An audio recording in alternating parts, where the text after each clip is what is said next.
sekali ya, maka jaga kesehatan saluran reproduksimu. Ini bunda-bunda itu kadang-kadang mengalami kegagalan untuk menjadi bunting, menjadi hamil itu karena di tubuhnya sering terjadi obstruksi penyumbatan. Ya, penyumbatan ini bisa disebabkan karena macam-macam lah, ya, karena nggak hygiene, misalnya ada keputihan apa gitu, tersumbat di sini nih, telurnya bisa masuk, nggak bisa ketemu spermanya, ya ta. Nah kemudian biasanya dokter urgen akan melakukan tindakan bedah ya, bedah mikro namanya. Nah ketika di bedah mikro karena sudah sempit ini, lagi di bedah tambah hancur dia. Biasanya gagal ya, banyak gagalnya. Ini kan ini sempit kali ini kan udah kecil kan, lagi di bedah salurannya gini kan, makin susah.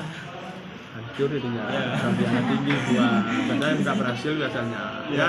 Nah itu udah kadang kita ngomong begini kan. Nah kemudian di bunda-bunda tuh sering kadang aku kena sakit perut nih, kena hamil anggur gitu. Hamil anggur apa tuh? Hah? Hamil di luar kandungan. Nah itu hamil di luar kandungan. Kadang-kadang bilang hamil anggur, hampir macam-macam. Nah, yang disebut dengan hamil di luar kandungan, yang semestinya itu hamilnya tuh embrionya dihidupi di sini. Di sini dihidupi dia, di sepanjang kornua ini tumbuh dia, implantasi dan tumbuh di sana. Tetapi karena ada kelainan, ya, setelah terjadi proses fertilisasi, ketemu di sini pembuahan, kemudian dia tuh berkembangnya di sini berkembangnya. Maka salah satu dari hamil di luar kandungan itu klinisnya adalah sakit yang luar biasa.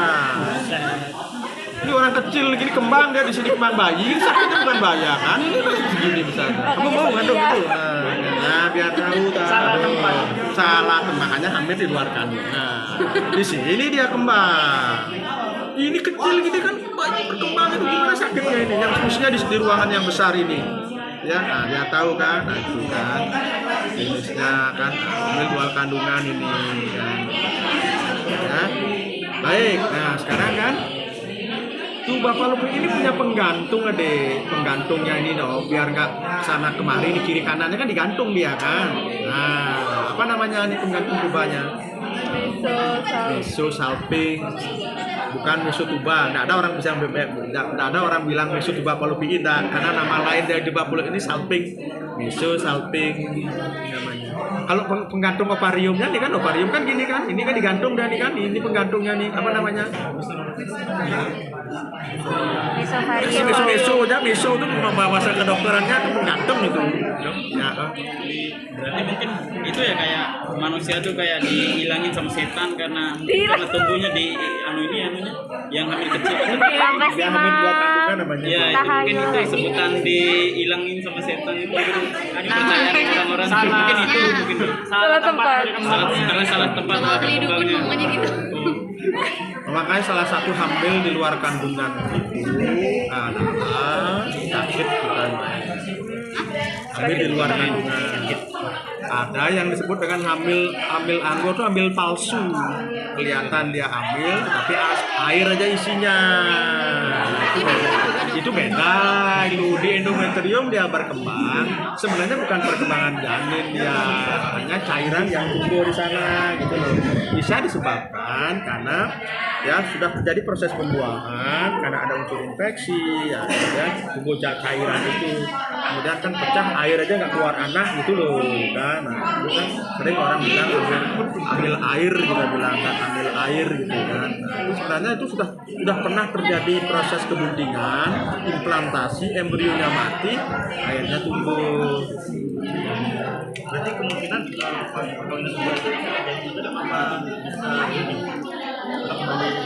nah, kita menyebut dia hamil, ya hamil. Kalau sudah ini ada corpus luteum kan, ini kan dasarnya sebelumnya kan estrus.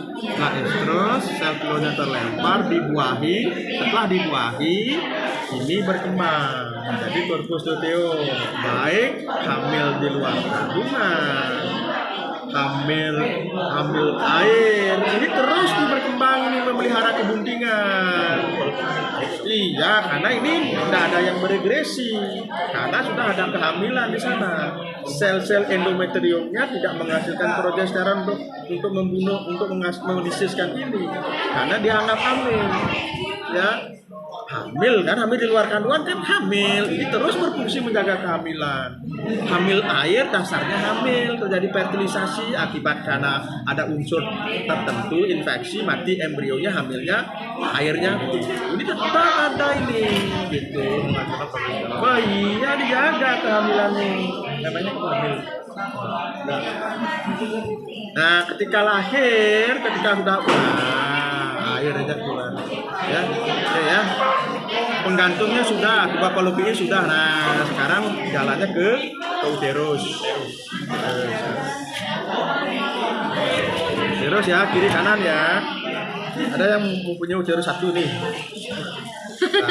Oh, kalau misalnya cuma punya udah satu tadi Bisa. dipotong gini doang.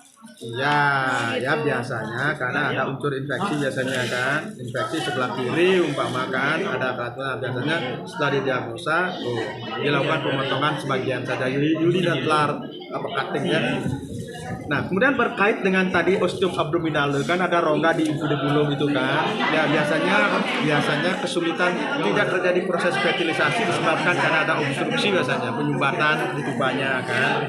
Nah, yang bunda-bunda ini biasanya untuk mengetahui apakah tubamu tersumbat dan tidak, biasanya dokter obgyn akan melakukan diagnosa dengan cara dimasukkan cairan ke alat reproduksimu ya. Misalnya sebanyak 2-3 liter dimasukkan. Setelah 2-3 liter dimasukkan dengan posisi tertentu ya. Nah, kalau tidak ada obstruksi di tuba, cairan yang dimasukkan itu ya akan kehilangan cairan, masuk 3 liter dimasukin gitu loh. Setelah dipanen menjadi 2 liter. Artinya ya tubamu itu ada tidak bocor, tidak tersumbat. Karena yang hilangnya itu makanya disebut dengan ostium abdominale, cairan itu masuk ke rongga perut dia.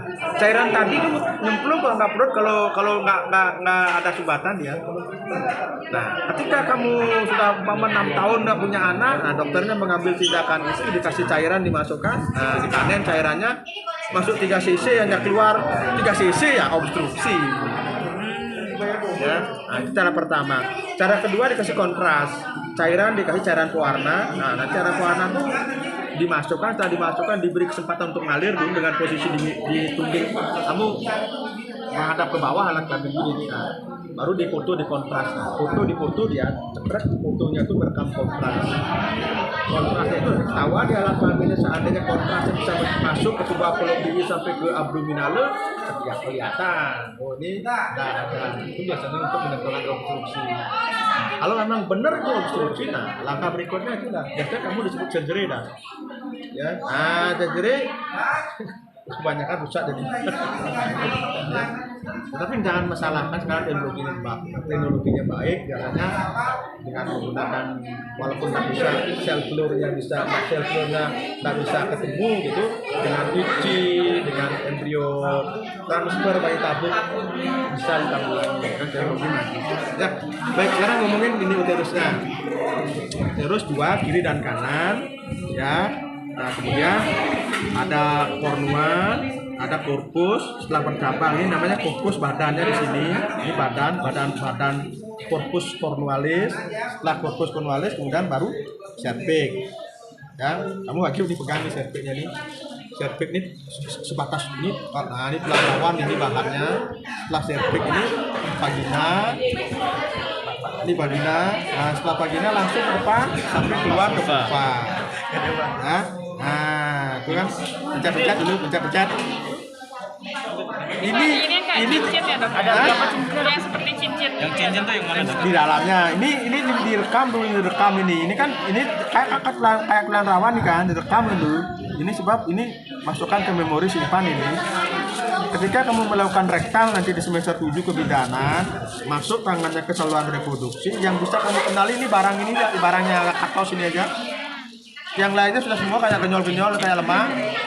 Tapi terkadang cervix ada yang lembek juga.